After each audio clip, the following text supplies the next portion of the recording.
What's going on, guys? Vulkan here, and I have some big Elden Ring news for all of you itching to learn more about this game. We learned a ton from a recent preview between the press and the developer From Software. So first off, we do have confirmation that Elden Ring will truly be that kind of Dark Souls meets Breath of the Wild type of game, and the game will have a massive world ready for players to explore, and it does come complete with an in-game map. And this is the first time that From Software has ever offered one. So before, players had to either make their own maps or rely on Reddit to make something fancy in like Microsoft Paint. And so this is a big change from previous games. And they even give players the ability to place markers on the map and then pull up tips on where to travel next. So it's kind of funny that From Software offers a map for the very first time, and it comes with more player-friendly features than some of the other big RPGs that have been offering maps for years, but they're typically just a basic map with no interactive elements. And it truly shows how massive this world may just be if you're able to place markers all over the place and then travel there. So I did mention that massive world. What does that mean? Well, what all comes with it? Well, Elden Ring's world is called The Lands Between, and it's packed full of dungeons to plunder, giant castles to crash, dragons flying all over the place. And yes, they will attack you on sight, so you're always going to need to be on your toes just in case one of those flies overhead. And during Polygon's interview, they confirmed that the map will be full of threats and things to discover. So it's not just big for the sake of being big. So I'm expecting, personally, to constantly see something interesting on the horizon that's going to keep pulling me along and keep me interested. Polygon also stated that they were shown a variety of areas within the map, ranging from wintry plains, an autumnal forest, a flooded city, and a swampland. So there is a decent chunk of variety in there, which I really like. Now, peppered throughout the Lands Between, you're going to run into dungeons, and these dungeons are going to range in theme and the enemies that occupy them. Now, they did mention that these dungeons are handcrafted, and they are not procedurally generated like the Chalice dungeons from Bloodborne. And this is something that I was actually pretty bummed to hear. If you followed the channel for a long time, you know how we all feel about handcrafted anything. It does have a certain charm to it, right? This is handcrafted to be just the way it is, and it gives a item or an area or really whatever's handcrafted a sense of identity. But unfortunately, that charm is very short-lived when replayability comes into question.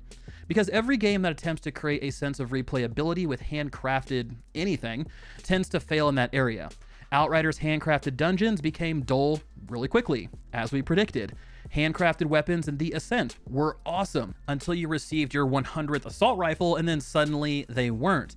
Handcrafted weapons in Destiny 2 were the exact same way, and this is exactly why they reintroduced random rolls, because it helps encourage replayability. So what I'm trying to get at is that if From Software doesn't care about players sticking around for more than 1 or 2 playthroughs, then handcrafted is most likely going to be fine. But if they plan on Elden Ring having some sort of staying power like previous titles, then some sort of randomized content is almost required in today's market. There are multiple reasons that Bloodborne is still relevant today, right? I'm not going to say it's just this one thing. And it has a lively community, but the procedural dungeons, in my opinion, are one of the main reasons why it's still relevant. People are able to still rerun these things and discover new things.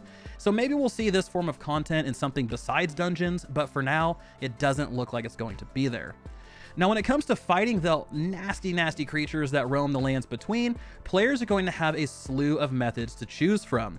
So first up, we have sword combat, archery, magic, stealth attacks, specialized arrows that are going to put enemies to sleep, and all of these things are used heavily depending on the encounter. So for instance, they gave an example of a scenario. You're entering the Stormwind Castle, no relation to World of Warcraft, and you're told by an NPC that going through the front entrance was a horrible idea. The player said, "Look, man, I don't know if you know who I am, but I'm gonna go ahead and walk through this front door." They opened the door and they immediately got met with a rain of arrows.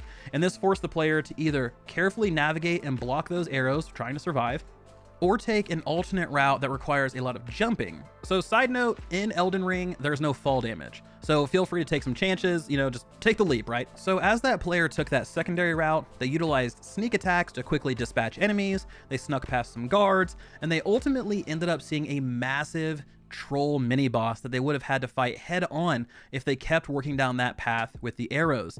Instead, they used a sleep arrow, they put him to sleep, and they snuck past him without a fight. Now, alternatively, you can also choose to take threats head on. And you can do that with summoned NPCs. Because in Elden Ring, when you defeat an enemy, they have a chance to drop a jar of ashes. And these ashes can be used to summon that same creature to help you in combat for a short duration. And From Software did show off a sequence where a player ambushed a treasure caravan with a team of summoned creatures, and it seemed like a really cool support system. You know, you kill the enemies, you take their essence, you flip them into allies to help make difficult fights easier. And I think this is going to add a really cool wrinkle to kind of the overall combat structure of your typical From Software games. And to talk about that, the combat itself will feel similar to Dark Souls fans, but From Software did confirm that they took inspiration from Sekiro and Bloodborne to make things a little bit faster paced. You have things like dashes, you can deal critical damage, you can stance break, and they also mentioned a new combat mechanic called guard counter. This is going to let players quickly strike back after blocking at the expense of some stamina, and this is separate from parrying, which is also a combat mechanic. So we're going to see even more tools at our disposal to fight enemies, which is really cool to see. So I'm excited for combat. I think it's going to be a really kind of nice blend of the brutal and challenging nature of Dark Souls, but also a little bit more approachable to newer players.